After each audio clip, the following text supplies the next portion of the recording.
CSS Ellis was a gunboat in the Confederate States Navy and the United States Navy during the American Civil War. It was lost during a raid while under command of famed Navy officer Lieutenant William B. Cushing. Confederate service. The Ellis was purchased at Norfolk, Virginia in 1861 by the state of North Carolina and turned over to the Confederacy when that state became a member.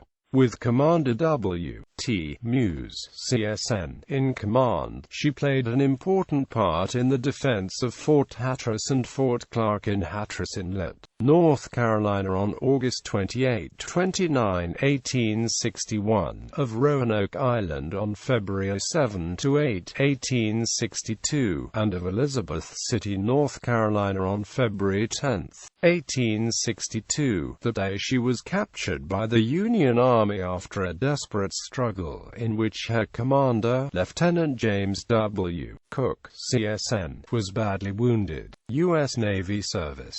Ellis was taken into the U.S. Navy and assigned to the North Atlantic Blockading Squadron. She was placed under the command of Lieutenant C.L. Franklin, USN, and spent her entire U.S. Navy service in the sounds and rivers of North Carolina. Ellis took part in a combined expedition which captured Fort Macon, near Beaufort, North Carolina, on April 25, 1862. She had a brief engagement with Confederate cavalry off Winton, North Carolina on June 27, and from August 15 to 19 she made an expedition to Swansboro, North Carolina to destroy salt works and a battery. On October 14, she was detailed to the blockade of Bogue Inlet, and a week later, captured and burned the schooner Adelaide with a valuable cargo of turpentine, cotton, and tobacco.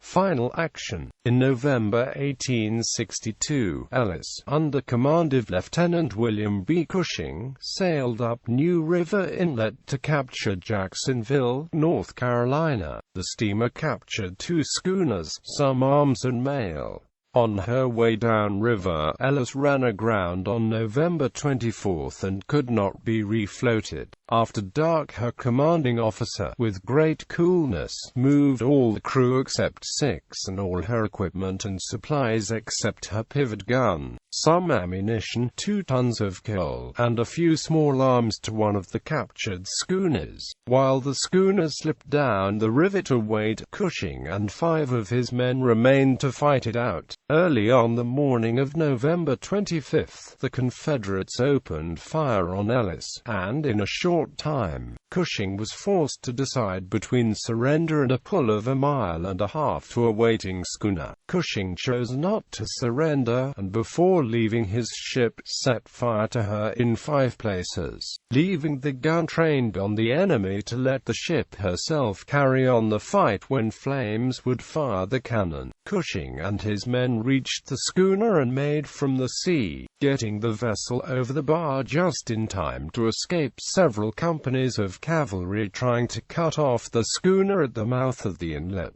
Ellis was blown to pieces by the explosion of her magazine on the morning of November 25, 1862.